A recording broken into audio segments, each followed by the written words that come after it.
Boa Nova. Psicografado por Francisco Cândido Xavier. Ditado pelo Espírito Humberto de Campos. Ano da primeira publicação, 1941. 30. Maria. Junto da cruz, o vulto agoniado de Maria produzia dolorosa e indelével impressão. Com o pensamento ansioso e torturado, olhos fixos ao madeiro das perfídias humanas, a ternura materna regredia ao passado em amarguradas recordações. Ali estava o filho bem-amado, na hora extrema. Maria deixava-se ir na corrente infinda das lembranças. Eram as circunstâncias maravilhosas em que o nascimento de Jesus lhe fora anunciado, a amizade de Isabel, as profecias do velho Simeão, reconhecendo que a assistência de Deus se tornara incontestável, nos menores detalhes de sua vida. Naquele instante supremo, revia a manjedoura, na sua beleza agreste, sentindo que a natureza parecia desejar redizer aos seus ouvidos o cântico de glória daquela noite inolvidável. Através do véu espesso das lágrimas, repassou, uma por uma, as cenas da infância do filho estremecido, observando o alarma interior das mais doces reminiscências. Nas menores coisas, reconhecia a intervenção da providência celestial. Entretanto, naquela hora, seu pensamento vagava também pelo vasto mar das mais aflitivas interrogações. Que fizera Jesus por merecer tão amargas penas?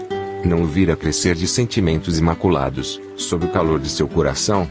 Desde os mais tenros anos, quando o conduzia à fonte tradicional de Nazaré, observava o carinho fraterno que dispensava a todas as criaturas. Frequentemente, ia buscá-lo nas ruas empedradas, onde a sua palavra carinhosa consolava os transeuntes desamparados e tristes. Viandantes misérrimos vinham à sua casa modesta louvar o filhinho idolatrado, que sabia distribuir as bênçãos do céu. Com que enlevo recebia os hóspedes inesperados que suas mãos minúsculas conduziam à carpintaria de José. Lembrava-se bem que, um dia, a divina criança guiara à casa dois malfeitores, publicamente reconhecidos como ladrões do Vale de Misepe. E era de ver-se a amorosa solicitude com que seu vulto pequenino cuidava dos desconhecidos, como se fossem seus irmãos. Muitas vezes, comentara a excelência daquela virtude santificada, receando pelo futuro de seu adorável filhinho. Depois da cariciosa paisagem doméstica, era a missão celestial, dilatando-se em colheita de frutos maravilhosos. Eram paralíticos que retomavam os movimentos da vida, cegos que se reintegravam nos sagrados dons da vista, criaturas famintas de luz e de amor que se saciavam na sua lição de infinita bondade. Que profundos desígnios haviam conduzido seu filho adorado à cruz do suplício. Uma voz amiga lhe falava ao espírito, dizendo das determinações insondáveis e justas de Deus, que precisam ser aceitas, para a redenção divina das criaturas. Seu coração rebentava em tempestades de lágrimas irreprimíveis. Contudo, no santuário da consciência, repetia a sua afirmação de sincera humildade. Faça-se na escrava vontade do Senhor. De alma angustiada, notou que Jesus atingira o último limite dos padecimentos inenarráveis. Alguns dos populares mais exaltados multiplicam as pancadas, enquanto as lanças riscavam o ar, em ameaças audaciosas e sinistras. Ironias mordazes eram proferidas a esmo, dilacerando-lhe a alma sensível e afetuosa. Em meio de algumas mulheres compadecidas que lhe acompanhavam o angustioso transe, Maria reparou que alguém lhe pousara as mãos, de leve, sobre os ombros. Deparou-se-lhe a figura de João que, vencendo a pusilanimidade criminosa em que haviam mergulhado os demais companheiros, lhe estendia os braços amorosos e reconhecidos silenciosamente. O filho de Zebedeu abraçou-se àquele triturado coração maternal. Maria deixou-se enlaçar pelo discípulo querido e ambos, ao pé do madeiro, em gesto súplice, buscaram ansiosamente a luz daqueles olhos misericordiosos, no cúmulo dos tormentos. Foi aí que a fronte do divino supliciado se moveu vagarosamente, revelando perceber a ansiedade daquelas duas almas em extremo desalento. Meu filho! Meu amado filho! Exclamou a mártir, em aflição, frente à serenidade daquele olhar de melancolia intraduzível. O Cristo pareceu meditar no auge de suas dores, mas, como se quisesse demonstrar, no instante derradeiro a grandeza de sua coragem e a sua perfeita comunhão com Deus, replicou com significativo movimento dos olhos vigilantes: Mãe, eis aí teu filho. E, dirigindo-se, de modo especial, com um leve aceno, ao apóstolo, disse: Filho, eis aí tua mãe. Maria envolveu-se no véu de seu pranto doloroso, mas o grande evangelista compreendeu que o Mestre, na sua derradeira lição, ensinava que o amor universal era o sublime coroamento de sua obra. Entendeu que, no futuro, a claridade do reino de Deus revelaria aos homens a necessidade da cessação de todo egoísmo e que, no santuário de cada coração, deveria existir a mais abundante cota de amor, não só para o círculo familiar, senão para todos os necessitados do mundo, e que no templo de cada habitação permaneceria a fraternidade real, para que a assistência recíproca se praticasse na terra, sem serem precisos os edifícios exteriores, consagrados a uma solidariedade claudicante. Por muito tempo, conservaram-se ainda ali, em preces silenciosas, até que o Mestre, exânime, fosse arrancado à cruz, antes que a tempestade mergulhasse a paisagem castigada de Jerusalém num dilúvio de sombras. Após a separação dos discípulos, que se dispersaram por lugares diferentes, para a difusão da Boa Nova, Maria retirou-se para Bataneia, onde alguns parentes mais próximos a esperavam com especial carinho. Os anos começaram a rolar, silenciosos e tristes, para a angustiada saudade de seu coração. Tocada por grandes dissabores, observou que, em tempo rápido, as lembranças do filho amado se convertiam em elementos de ásperas discussões entre os seus seguidores. Na Bataneia, pretendia-se manter uma certa aristocracia espiritual, por efeito dos laços consanguíneos que ali aprendiam, em virtude dos zelos que a ligavam a José. Em Jerusalém, degladiavam-se os cristãos e os judeus, com veemência e acrimônia. Na Galileia, os antigos cenáculos simples e amoráveis da natureza estavam tristes e desertos. Para aquela mãe amorosa, cuja alma digna observava que o vinho generoso de Cana se transformara no vinagre do martírio, o tempo assinalava sempre uma saudade maior no mundo e uma esperança cada vez mais elevada no céu. Sua vida era uma devoção incessante ao rosário imenso da saudade, às lembranças mais queridas. Tudo que o passado feliz edificara em seu mundo interior revivia na tela de suas lembranças, com minúcias somente conhecidas do amor, e lhe alimentavam a seiva da vida. Relembrava o seu Jesus pequenino, como naquela noite de beleza prodigiosa, em que o recebera nos braços maternais, iluminado pelo mais doce mistério. Figurava-se-lhe escutar ainda o balido das ovelhas que vinham apressadas a cercar-se do berço que se formara de improviso. E aquele primeiro beijo, feito de carinho e de luz. As reminiscências envolviam a realidade longínqua de singulares belezas para o seu coração sensível e generoso. Em seguida, era o rio das recordações desaguando, sem cessar, na sua alma rica de sentimentalidade e ternura. Nazaré lhe voltava à imaginação, com as suas paisagens de felicidade e de luz.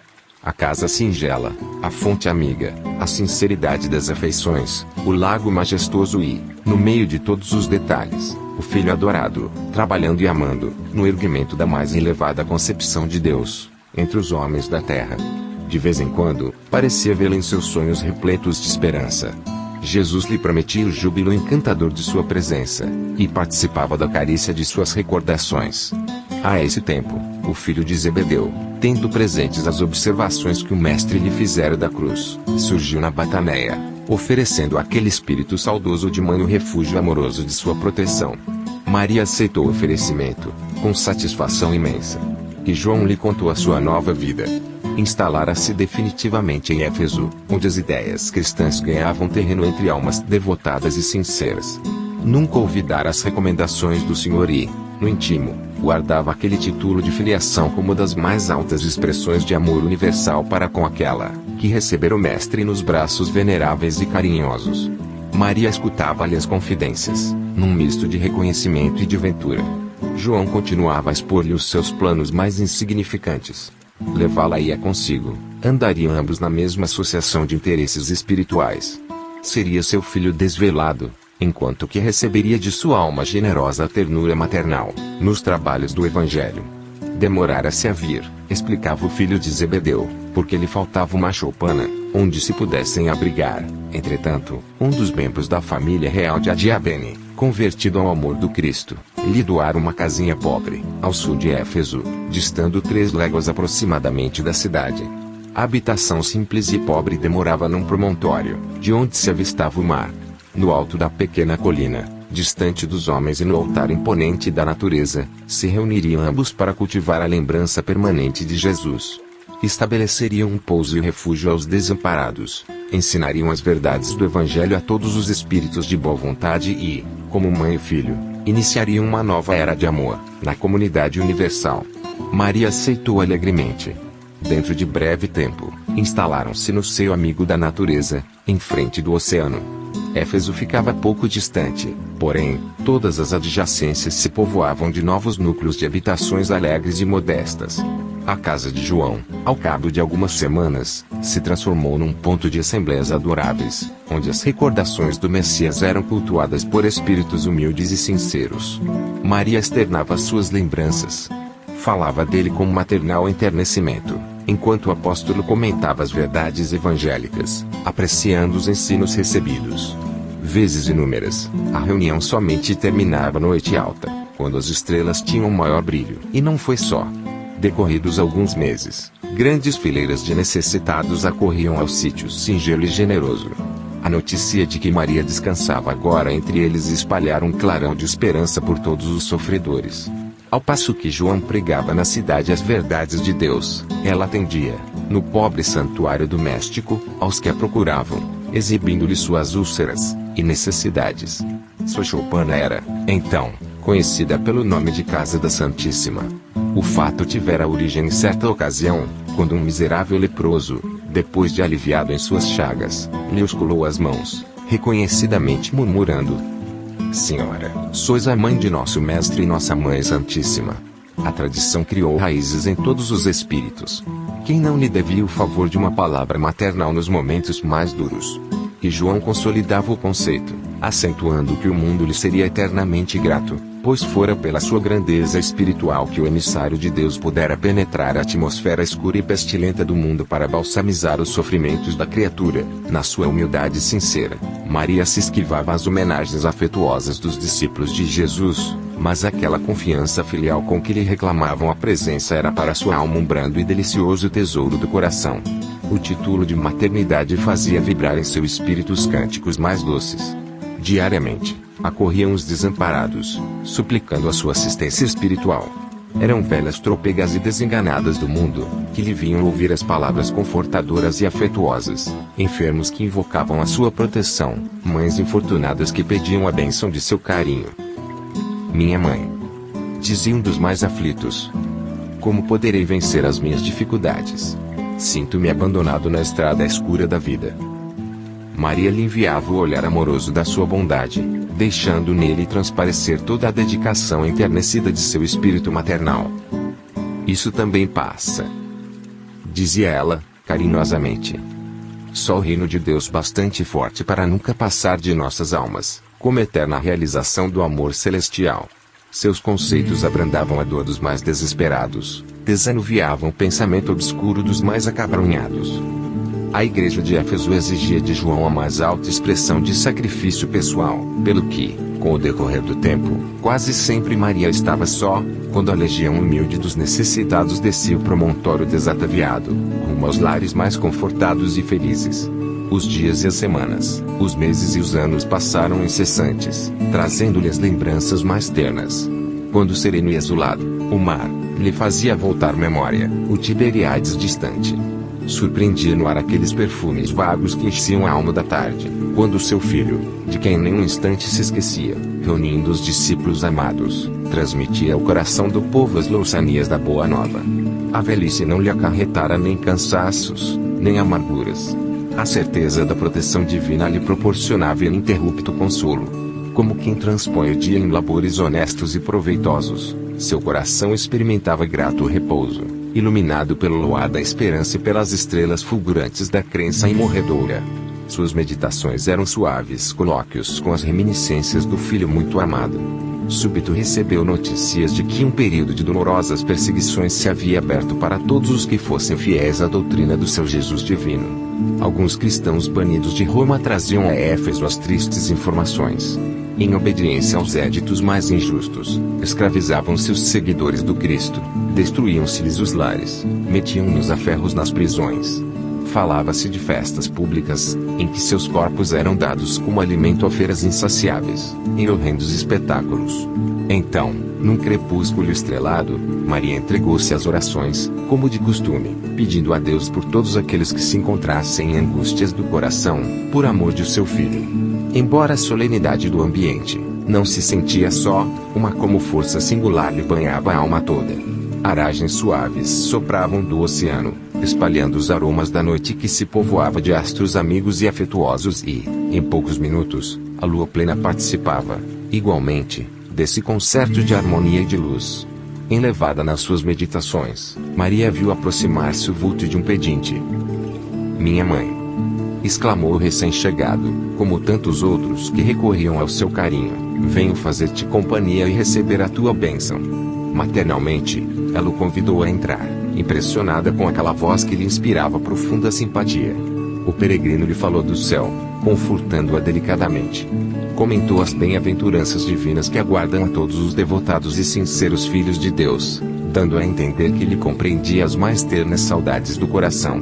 Maria sentiu-se empolgada por tocante surpresa. Que mendigo seria aquele que lhe acalmava as dores secretas da alma saudosa, com bálsamos tão doçurosos? Nenhum lhe surgira até então para dar, era sempre para pedir alguma coisa. No entanto, aquele viajante desconhecido lhe derramava no íntimo as mais santas consolações. Onde ouvira aquela voz meiga e carinhosa, noutros tempos? Que emoções eram aquelas que lhe faziam pulsar o coração de tanta carícia?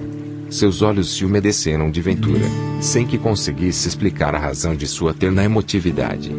Foi quando o hóspede anônimo lhe estendeu as mãos generosas e lhe falou com um profundo acento de amor: "Minha mãe, venha aos meus braços." Nesse instante, fitou as mãos nobres que se lhe ofereciam, num gesto da mais bela ternura. Tomada de comoção profunda, viu nelas duas chagas, como as que seu filho revelava na cruz e, instintivamente, dirigindo o olhar ansioso para os pés do peregrino amigo, divisou também aí as vísceras causadas pelos cravos do suplício. Não pode mais. Compreendendo a visita amorosa que Deus lhe enviava ao coração, bradou com infinita alegria: meu filho, as úlceras que te fizeram." E, precipitando-se para ele, como mãe carinhosa e desvelada, quis certificar-se, tocando a ferida que lhe fora produzida pelo último lançaço, perto do coração. Suas mãos ternas e solícitas o abraçaram na sombra visitada pelo luar, procurando sofregamente a úlcera que tantas lágrimas lhe provocara ao carinho maternal.